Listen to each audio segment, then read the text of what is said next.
Hey folks and once again welcome to WS cube tech. I am Bhagirath और इस video में हम discuss करने वाले हैं कि आप एक अच्छे कोडर कैसे बन सकते हो। So basically how to stand out as a coder. जब मैं यहाँ कोडर की बात कर रहा हूँ तब मैं हर तरीके की कोडर की बात कर रहा हूँ, चाहे आप कोई भी डेवलपर हो, चाहे आप वेब डेवलपर हो, चाहे आप AI/ML डेवलपर हो, चाहे आप मोबाइल ऐप डेवलपर हो, किसी भी तरीके के डेवलपर आप हो, सभी को हम कोडर ही बोलते हैं। तो बेसिकली ये वीडियो हर उस पर्सन के लिए है जो कोड लिखता है। So before starting this video, if you are a web development aspirant और अगर आप चाहते हैं एक सॉलिड करियर बनाना in the field of web development, तो आप हमारे full stack web development mentorship program को चेकआउट कर सकते हो, जिसकी लिंक आपको डिस्क्रिप्शन में मिल जाएगी।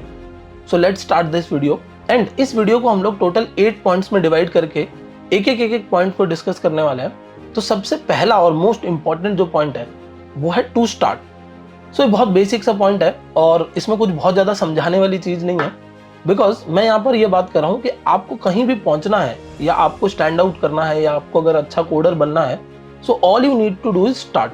सो हमने कई बार ये किसी सीनियर से, किसी न किसी पर्सन से, किसी भैया या किसी दीदी से सुना होता है कि कोडिंग बहुत टफ है और उस चक्कर में हम कभी स्टार्ट ही नहीं करते। मतलब माइंड में ये सोचते हुए कि बहुत टफ है और मैं नहीं कर पाऊंगा, बहुत सारे चैलेंजेस आएंगे। देखो, चैलेंजेस ऑब्वियसली आएंगे, लेकिन अगर आपने स्टार्ट कर लिया तो वो चैलेंजेस आप ओवरकम भी कर पाओगे। सो सबसे पहला और मोस्ट इंपॉर्टेंट पॉइंट जो है वो है start. Once you have started, अब फिर नेक्स्ट स्टेप पे आपको जाना है और स्टेप नंबर 2 या पॉइंट नंबर 2 मैं बोलूंगा, that is build the fundamentals very strongly. मतलब जो भी पढ़ रहे हो, लेट्स से आप वेब डेवलपमेंट पढ़ रहे हो, तो वेब डेवलपमेंट के जो फंडामेंटल्स हैं HTML CSS JavaScript. Let's say आप मोबाइल ऐप डेवलपमेंट पढ़ रहे हो, तो जिस लैंग्वेज से आप वो ऐप डेवलप करने वाले हो उस लैंग्वेज के फंडामेंटल्स।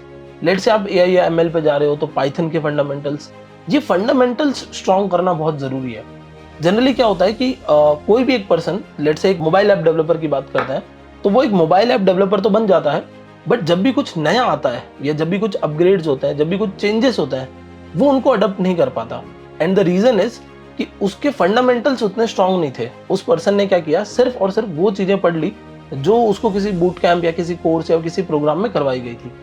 बट अगर वो फंडामेंटल को स्ट्रांग करता और फिर ऑब्वियसली देखो, डोमेन स्पेसिफिक तो आपको जाना ही है, बट फंडामेंटल स्ट्रांग करके अगर वो पर्सन जाता तो वो नए चेंजेस को अडॉप्ट कर पाता।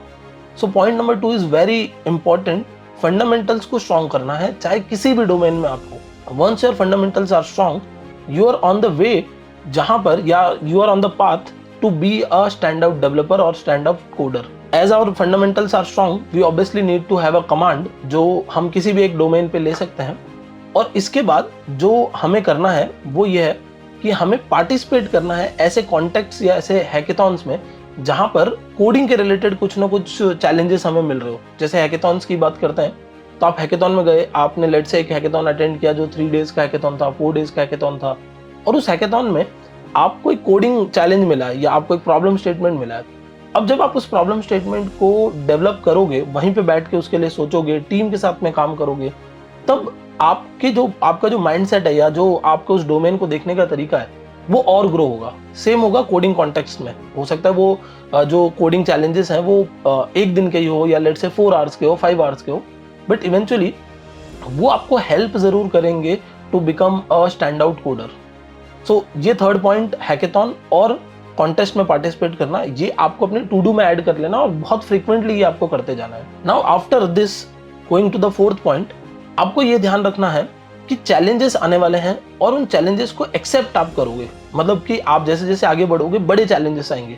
मतलब जितना आप आगे बढ़ते जाओगे उतने बड़े चैलेंजेस आपको फेस करने पड़ेंगे, और यही बड़े चैलेंजेस अगर आपने एक्सेप्ट नहीं किए, चैलेंज एक्सेप्ट करने का मतलब ये है कि चैलेंज तो आएगा ही, एक्सेप्ट करने का मतलब है कि आप उस चैलेंज में कूद गए कि हाँ चलो ठीक है, जो होगा देखेंगे, बट मैं एक्सेप्ट करता हूँ इस चैलेंज को और let me try to overcome this. For an example, एक बिगिनर डेवलपर है, let's say not beginner developer, एक बिगिनर लर्नर है, तो उसने HTML CSS सीखा तो बहुत ईजी था क्योंकि बहुत डिजाइन कंसेप्ट और ये सारी चीजें थी। बट जैसे ही जावास्क्रिप्ट आई, उसमें लॉजिकल इंप्लीमेंटेशंस आए और वो वहां पर डर गया।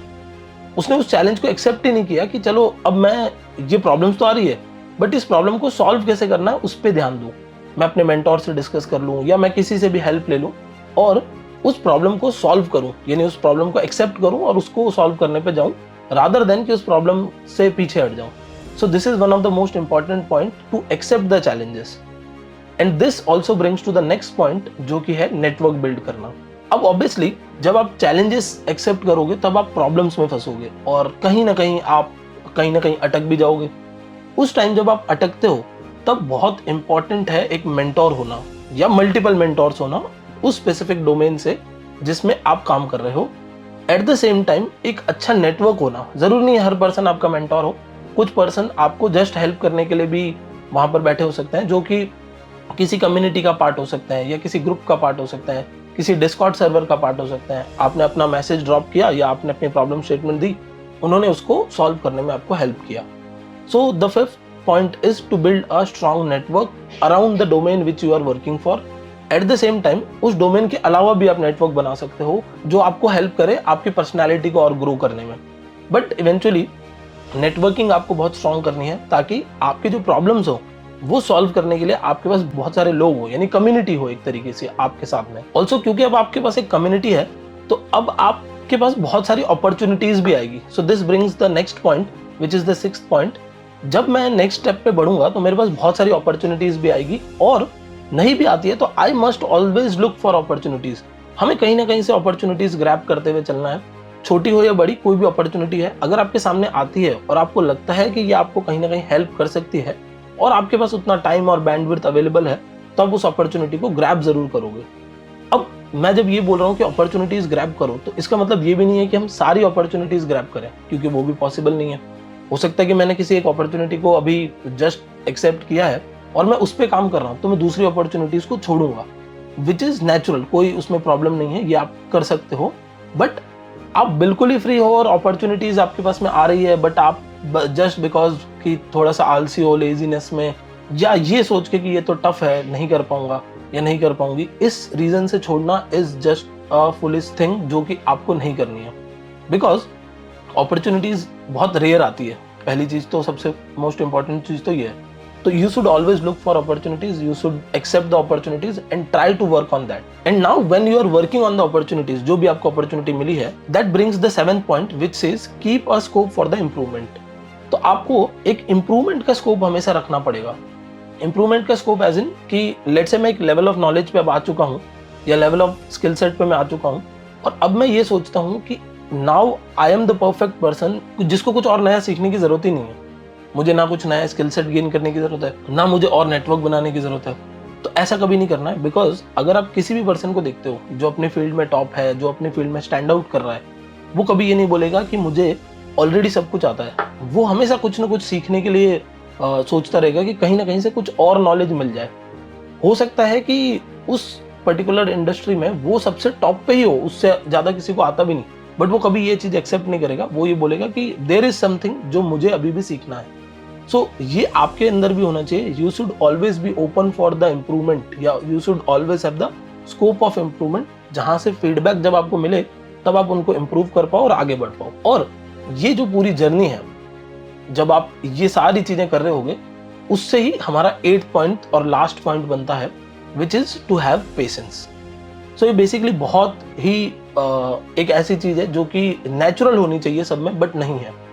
क्योंकि हमें लगता है कि सम XYZ person did course of 2 और 3 मंथ्स और वो सडनली एक ऐसी कंपनी में चला गया जहां पर उसको 50 LPA मिल रहे हैं, 30 LPA मिल रहे हैं। बट ऐसा सबके साथ नहीं होता, और ऐसा बहुत ही रेयर होता है।